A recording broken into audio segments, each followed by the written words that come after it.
Om Swastiastu. Kami di sini akan mewawancarai atlet dari Tasmania, atlet lompat tinggi. Dengan siapa saya berbicara? Saya Ikut dari Wida Darmawan, boleh panggil saya Wida. Baik, langsung saja masuk ke pertanyaan yang pertama ya. Pertanyaan dari saya, apa hal tersulit dalam olahraga lompat tinggi menurut Wida?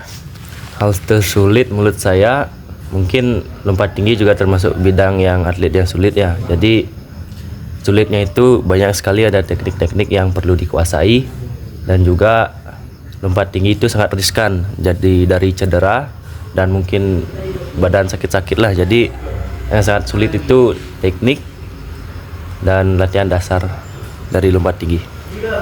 Oke, lanjut ke pertanyaan yang selanjutnya ya. Bagaimana perasaan Wida saat Wida berhasil memecahkan personal best Wida dalam lompat tinggi? Untuk perasaan ya, personal best mungkin terasa lega atau senang lah, karena personal best bisa tembus itu mungkin itulah jawaban dari saya latihan bertahun-tahun, mungkin dari berbulan-bulan, karena personal best itu kita bisa mencapai lompatan yang lebih dari lompatan yang pernah kita lalui. Jadi perasaan saya yaitu ya senang lah, karena itu juga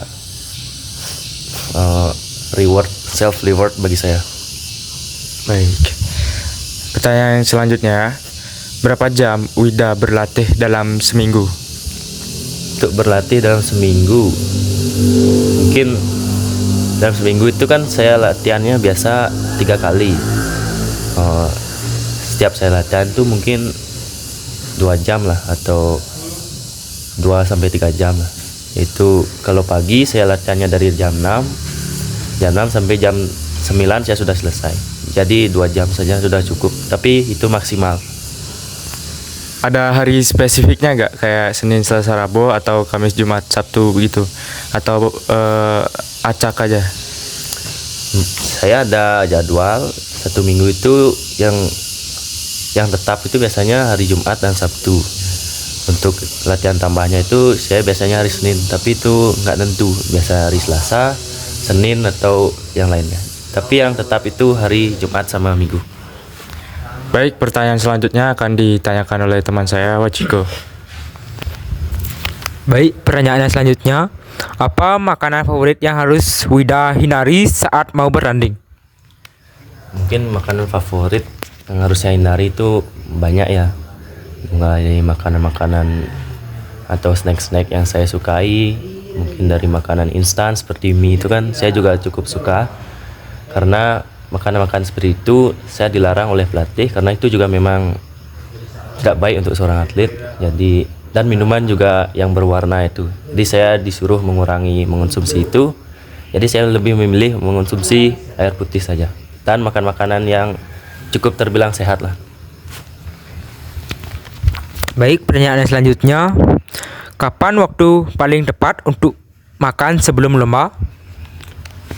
Untuk makan sebenarnya tergantung atlet, tapi saya biasanya, bukan saya sih, seharusnya kalau mau berlomba atau latihan makanlah hamin 2 jam, karena itu sudah kita makan 2 jam itu udah berfungsi lah, makanan kita makan udah nggak ada lagi di perut, nggak bikin sakit lah kalau latihan. Soalnya kalau hamin 1 jam beberapa menit sebelum latihan lomba itu bisa menyebabkan perut kita sakit atau segala hal lah. Jadi yang paling pas itu ya memang hamin 2 jam. Baik, pertanyaan selanjutnya, bagaimana cara mengatasi rasa grogi sebelum melakukan lomba?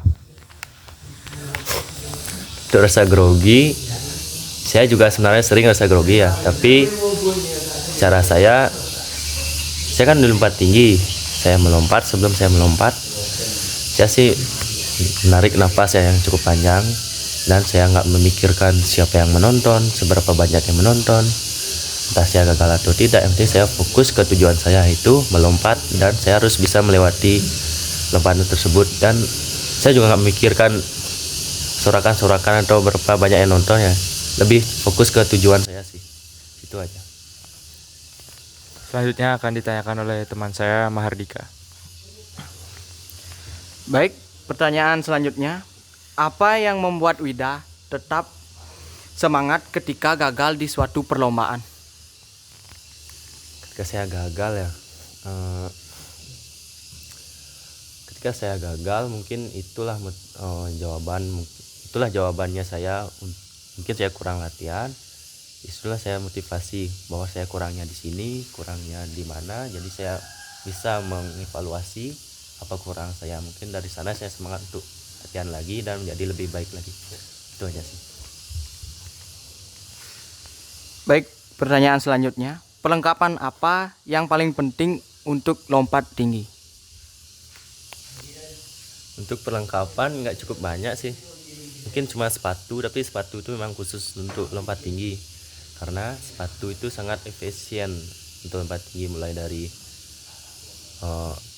dorongan daya lompatan, segala support dari sepatu itu sangat penting. Ya mungkin sepatu aja sih yang paling penting. Baik, pertanyaan yang terakhir. Apa saran Wida untuk para pemula yang ingin belajar lompat tinggi? Saran saya cukup banyak sih, saya juga masih pemula ya, tapi saya ada sedikit saran. Untuk saran, menurut saya sebelum mau belajar lompat tinggi sebaiknya ketahui dulu apa saja teknik dasar dalam lompat tinggi, karena lompat tinggi itu olahraga yang cukup sulit, jadi sangat banyak ada teknik-teknik yang perlu dikuasai. Karena lompat tinggi juga yang saya bilang tadi sangat riskan untuk cedera. Jadi untuk pemula kuasai dulu teknik dasar. Jangan takut untuk jatuh ketika melompat, karena dari jatuh lah kita tahu apa kurang kita. Jadi yang paling penting itu menurut saya ya latihan dulu teknik dasar. Seperti itu. Baik, sekian saja pertanyaan dari kami. Terima kasih untuk Wida sudah mau meluangkan waktunya bersama kami. Kami mohon maaf bila ada salah kata ataupun kata yang tidak berkenan di hati Anda. Kami mohon maaf. Sekian dari kami tutup dengan Pramu Santi. Om Santi Santi Santi.